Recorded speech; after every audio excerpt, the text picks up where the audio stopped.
Hey folks, Wednesday night was the top 10 results show on season 9 of American Idol, and so much for this being a girls' year. 3 weeks into the top 12 and 3 girls down already. I swear these ladies are dropping faster than this season's ratings. Now, one of them may still go on to win. Actually, I think only one of them really stands a chance of winning, but it damn sure won't be DeeDee Bonami because she was eliminated. I was a little bit disappointed by that. I was hoping to see DeeDee last a little bit longer. But actually, I think I'm the only one that did not predict it. I think everybody else was predicting DeeDee at least being on the bottom 3, if not going home. But my predictions have been crap this season. Maybe it was just wishful thinking, but I don't think anybody's really keeping count anyway. The show started with a lame mashup of American Idol clips and previews for the movie Clash of the Titans. I don't know whose silly idea that was, but I think promoting a movie by comparing it to this season's top 10 may not have been a very smart idea. Then Ruben Studdard got things going with his new song, Don't Make 'Em Like You No More. You know, it was a fairly typical Ruben Studdard performance. He's lost a lot of weight, though, hasn't he? Ruben is shrinking so fast. I still don't understand, though, why he was ever got the nickname the Velvet Teddy Bear.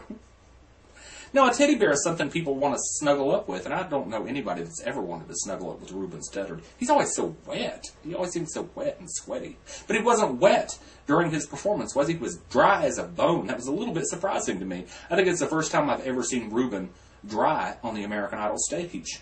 But I think they must have had some of those industrial-type fans blowing on him while he performed, because when his performance was over and he was talking to Ryan Seacrest, he was starting to glisten. I guess they must have turned those fans off so they wouldn't mess up Ryan's hair. Such a diva, that Ryan Seacrest. Next was the Ford music video in which everybody was kung fu fighting, except Casey James, that is. He appeared to be on a beer run, and they were all trying to kick his ass, but they kept missing him. I thought it was a pretty good Ford video. Next was another plug for the Clash of the Titans movie. Boy, they're trying to sell that movie, aren't they? You know, I don't plan on going to the theater to see it, and I don't care if I don't ever see it. And I damn sure don't care if Crystal Bowersox went to see it. I swear, it's not good enough that they take a commercial break every few seconds on the show. Now, it's like the whole thing has turned into one big advertisement. Or advertisement, as Simon Cowell would say. Finally, on to the results. Lee DeWyze was safe. Does that boy ever smile?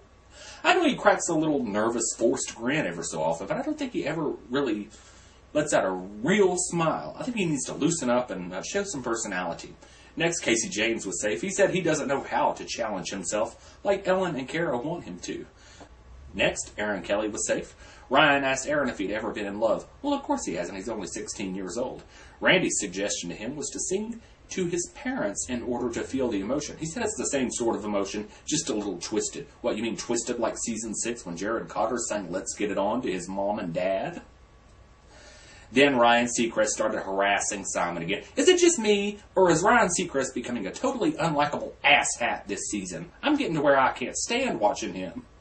From his badgering of DeeDee Bonami to getting down in Simon's face, he comes across as one of those people that we've all known that are like really hyper, and they try to be a clown all the time, and sometimes it's funny, but they don't know when enough is enough, and when you try to tell them to stop, they just laugh and keep going, and you just want to punch them in the freaking jaw.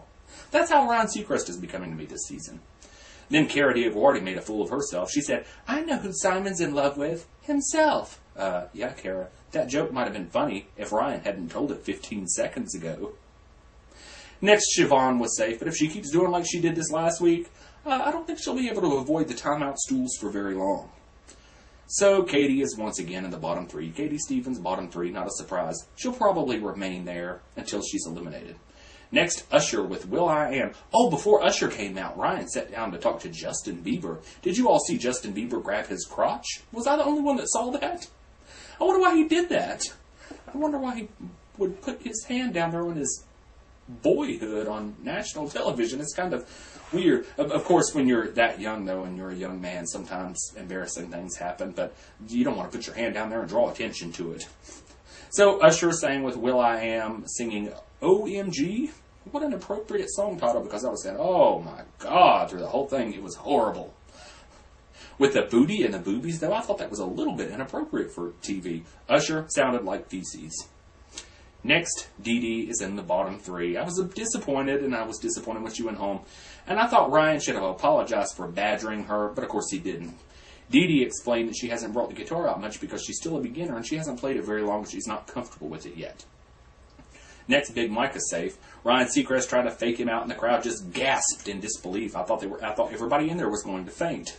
And so then Big Mike picked Ryan up and tossed him around like a rag doll. I wish he had slammed him down Hulk Hogan style. Wouldn't that have been fun? I'd like to see that happen this season. Next, Crystal Bowersox was safe. Andrew was safe. He keeps avoiding the bottom three. I knew he had a pretty good online following since day one, but I didn't know it was that good. But I wonder how long it's going to carry him. So Tim was in the bottom three. He got interrogated for smiling.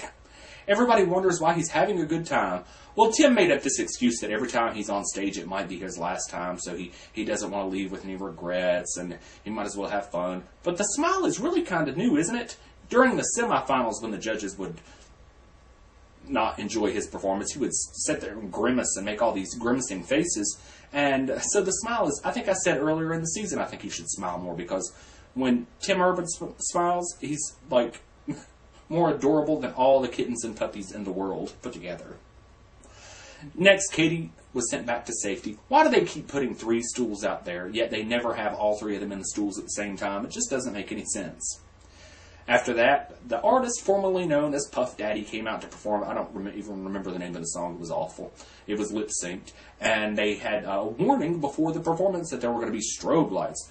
Well, I didn't know there were going to be strobe lights like that. I almost started having seizures, and I'm not even epileptic. And so, finally, Dee Dee was eliminated. The judges decided not to save her, but Simon teased her with it. You started thinking that they were going to save her, and they didn't save her. So I think she's had a bad week, from being badgered by Ryan Seacrest to being teased by Simon Cowell. It's not been a good week for Dee Dee Minami, but what can you do? She sang Rhiannon again, and it was okay.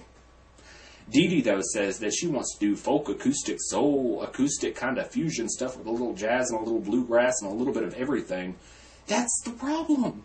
That's the problem. You can't do all these things. You can't do a little bit of everything. You have to choose what kind of music you're going to do and stick with it. Do you think Carrie Underwood would have been as successful as she's been if she had not stuck with country music?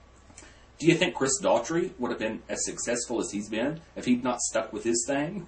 Or Kelly Clarkson? Or any of them that's been successful? Do you think they would have done as well if they had tried to do a little bit of everything? No. So anyway, that was it for this week. Next week, Beatles Week. The Lennon-McCartney songbook that I got wore out on in Season 7 when they did it 2 weeks in a row. And I sure hope they don't do it 2 weeks in a row this year. I want some good current themes, but what can you do? I'll see you folks later.